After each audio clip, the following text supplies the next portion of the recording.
আমরা জানলাম যে স্যার যে বইটা নিয়ে কথা বলতে চান আজকে, আর রাহিকুম মাকতুম, এই বইটা যেটা হযরত মুহাম্মদ সাল্লাল্লাহু আলাইহি সাল্লামের জীবনী, এবং এটা একটা ইন্টারন্যাশনাল কম্পিটিশনে ফার্স্ট হয়েছিল। তো এই বইটা আসলে আপনার লাইফে কিভাবে আসলে সবচেয়ে বেশি ইম্প্যাক্ট কোন জায়গা থেকে রেখেছে?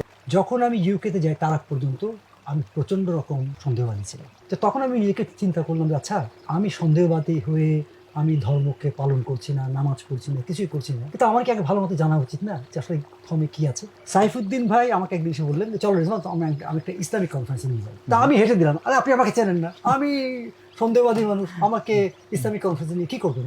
গিয়ে যেটা আমাকে শকিং লাগলো, যেটা সেটা হচ্ছে আমার চেয়ে, আমার বয়সী, আমার চেয়ে কম বয়সী অনেক দেশে, সেখানে ইন্টারন্যাশনাল একটা ইসলামিক কনফারেন্স, অনেক দেশের লোকজন এসছে এবং তারা ইসলামের নলেজটা ইজ সো গুড। তারা প্রতি পদক্ষেপে কোরআন কোট করতে পারছে, হাদিস কোট করতে পারছে, তার এক্সপ্লেনেশন দিতে পারছে। আমি তো কিছুই পারছি না। তখন মনে হলো যে আমার একটা রিলিজনে জন্ম হয়েছে, আমি মুসলমানের ঘরে জন্ম হয়েছি, আমি তো ইসলামটাকে ভালো মতো না জেনেই ডিসকার্ড করার চেষ্টা করছি। সুতরাং ডিসকার্ড করার আগে আমার প্রথম কাজ হলো ইসলামটাকে জানা, আর ইসলামকে জানার প্রসেসটা কী হবে। তো তখন আমি চিন্তা করলাম যে আমাকে রসুলের লাইফটা খুব ভালো করে জানতে হবে। তো আমাকে প্রথমে বুঝতে হবে যে রসুল্লাহ কেমন মানুষ ছিলেন, আমাকে খুব ক্রিটিক্যালি পড়তে হবে।